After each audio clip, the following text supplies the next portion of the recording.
to BBC News School Report. I'm Katie. And I'm Chloe, reporting from Wildon School, and we will be talking about the fashion of Brits. We'll be interviewing our head of year, Miss Fergid, and Mr. Cullen, also a pupil.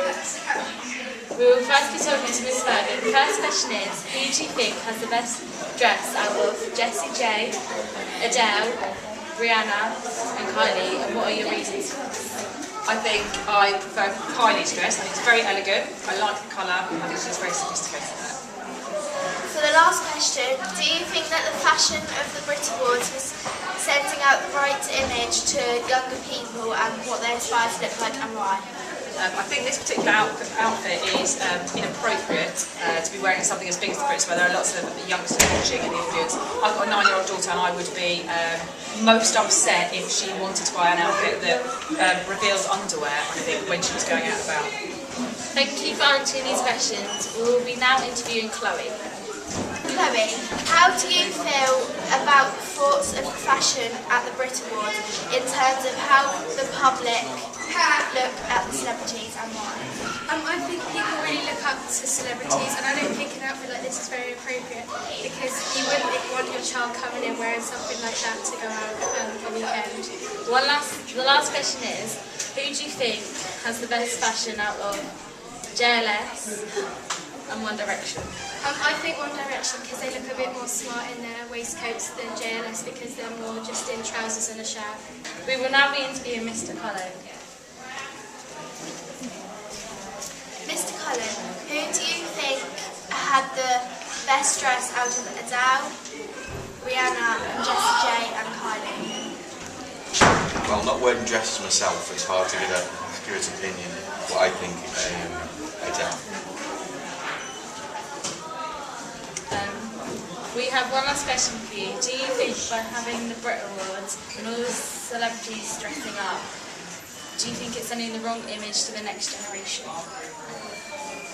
It's difficult because obviously this is a special event, so wearing that at a special event might be appropriate, but for everyday wear, apart from catching cold, no, I don't think it's appropriate. I think it's too revealing. Okay, thank you. We asked Miss Rymill, do you think that some of the dresses are sending out the right image to others and why? She said no, they're not, because they're supposed to be role models and public figures, so they're supposed to be respectable. Hello and welcome to BBC News School Report. Our top story today, holiday fine or school time? I'm Hannah. And I'm Ali. Today's question, is it fair to fine parents for taking their children out of school? Parents who take their children out of schools without permission currently face fines of up to £100. Over to Megan with more details on the story. Parents have said it's cheaper to take their children out during school time. This means parents can spend money elsewhere. A staggering 6,500 school pupils are absent from unauthorised holidays every day. Half of parents are prepared to risk being fined for taking their children out of school. Back to you. Thank you, Megan. Now we'll be interviewing Charlotte, a student from Wildon School. Over to you. Hello, Charlotte. Do you think it's fair to fine parents for taking children out of school? Yes, because it's vital education for our future, and people in other countries, they don't have free education, so we can't take it for granted. Good point. Back to you guys. Thank you, Megan. If parents do refuse to pay the £100 fine, they are frequently given conditional discharges when the case comes to court. Now we'll be interviewing a teacher who's also a parent. Over to Megan. What's your opinion on fining parents, and would you be willing to pay the £100 fine?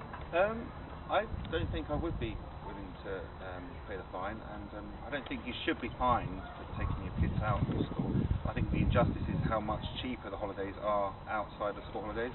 As a teacher, I don't have any choice when I take my children out, so I have to pay the expensive holidays. So I think they should equalise the holidays cost. What's your opinion on fining parents, and would you be willing to pay the £100 fine? I don't think I would be willing to pay the fine, and I don't think you should be fined for taking your kids out of school. I think the injustice is how much cheaper the holidays are outside of school holidays. As a teacher, I don't have any choice when I take my children out, so I have to pay the expensive holidays. So I think they should equalise the holidays cost. Thank you. Back to you. Joy with Miss Litton, head teacher of Wildon School. Hello, Miss Litton. Hello. So, do you think it's fair for parents to pay a fine for taking their children out of school? I think it's very difficult because one of the issues is that the cost of holidays are so expensive that parents often have no choice. Does it have an impact on results and children's achievement? It does, and so somehow we've got to have a balance.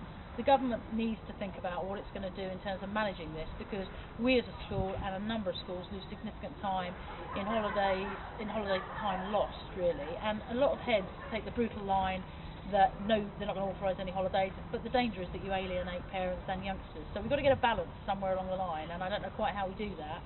In Year 11 we have real support from parents in terms of not taking youngsters out, and we've got to try and work down the rest of the school, but it is difficult. And do you think parents will agree with you? I think parents would agree with me. I think they'd agree with me that probably finding them is very difficult. I think finding solutions they would like to explore, but the difficulty is they have to take their holidays. They've got a family of 3 children. They're not going to pay the kind of money you have to pay in holiday. It's full-time holiday time. Thank you. For those holidays. Sorry, that's okay. Thank you. So today we've heard many different views on this case. Over time we won't know how much the fine we can go up to or how long this will go on for. But now, thank you and goodbye. Hello and welcome to BBC's New School Report.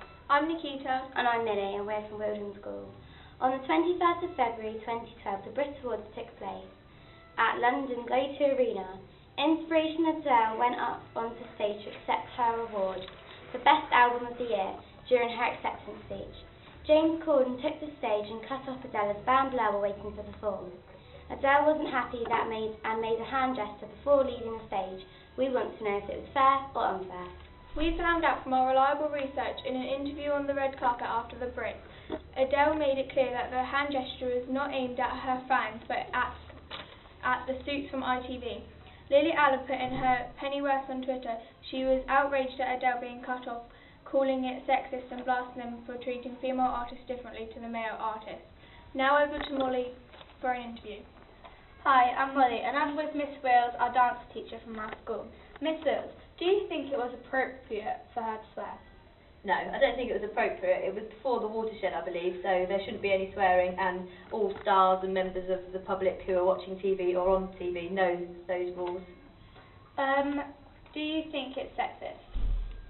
I don't think it was sexist. I think they had a strict guidelines to follow to in terms of how many minutes each person had on stage. I do think it was unfair because she just won an award, but I don't think it was down to her sexuality. Thank you, Miss Wills. Now back to Millie and Nikita. We've heard many contrasting points this series. And we thank everybody for their cooperation. What do you think? And thanks for listening. To our BBC School Report with your host Vinay. And Sam. And Ollie. Our report is about the African Cup of Nations. We're midway through the penalty shootout in Liverpool. On the 5th of February 2012. It's neck and neck between Ivory Coast and Zambia. We go live to the penalty shootouts. First we take is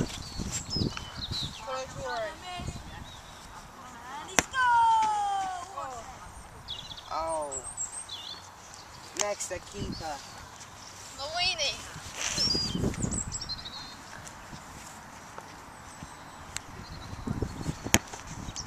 Oh, and he scores. Now here's Drogba.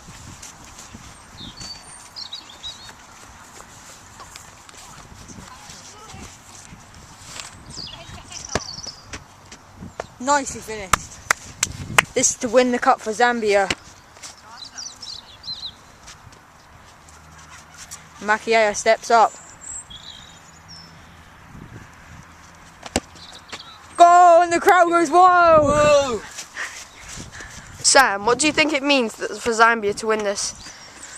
I believe that all the kids are going to be more inspired and going to get into football. And I think the footballers are going to be their role models. And I think I believe that's going to give their country great pride. Why do you think this will mean that kids get more into football? I think they'll get more into football because they see that the Zambian players are very individual and they've got their own different traits. What do you think this means for the country as a whole? I believe that the country will become a lot more well known and there's going to be more tourists there and kind of become a lot better. Vinny, can you think of any negative effects this might have on Zambia? All the children in Zambia will be just concentrating on football and not concentrating on other things which might be important to their lives.